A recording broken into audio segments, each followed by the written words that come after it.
ছাত্র জনতার অভ্যুত্থানের মুখে গত ৫ আগস্ট প্রধানমন্ত্রীর পদ থেকে পদত্যাগ করে দেশ ছেড়ে ভারতে পালিয়ে যান শেখ হাসিনা। টানা ২ মাস সেখানে অবস্থান শেষে গুঞ্জন ছড়ায় ভারত ছেড়ে আরব আমিরাতে পাড়ি জমিয়েছেন তিনি। শেখ হাসিনার ভারত ছাড়ার খবরে দেশে যখন চলছে আলোচনা, ঠিক তখনই বিষয়টি নিয়ে মুখ খুললেন তার ছেলে সজীব অজের জয়। সোমবার ৭ অক্টোবর রাতে গণমাধ্যমের সঙ্গে আলাপকালে সজীব অজেদ বলেন, আমার মা ভারত ছেড়ে গিয়েছে বলে যে খবর শোনা যাচ্ছে সেটি সঠিক নয়। তিনি এখনও ভারতেই অবস্থান করছেন।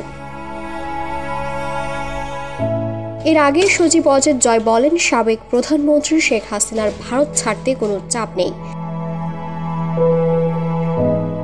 জাতীয় সংসদ নির্বাচনে শেখ হাসিনার অংশ নেওয়া প্রসঙ্গে গত ৩ অক্টোবর টাইমস ম্যাগাজিনের সঙ্গে কথা বলেন সজীব অজের জয়। জাতীয় নির্বাচনে শেখ হাসিনার অংশগ্রহণের বিষয়ে তিনি বলেন, তার মা নির্বাচনে লড়বেন কিনা এ বিষয়ে এখনও কোনো সিদ্ধান্ত হয়নি।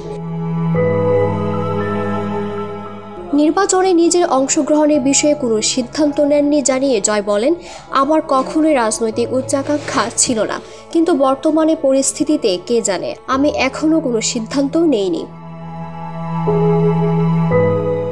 গত ৫ আগস্ট ছাত্র জনতার আন্দোলনে ক্ষমতাচ্যুত হয়ে ছোট বোন শেখ রেহানাকে নিয়ে ভারতে চলে যান শেখ হাসিনা। বাংলাদেশের সামরিক বাহিনীর একটি বিমানে দিল্লির কাছে গাজিয়াবাদের হিন্দন বিমান ঘাঁটিতে অবতরণ করেন তারা। এরপর থেকে তারা কোথায় আছেন তা আর জানা যায়নি।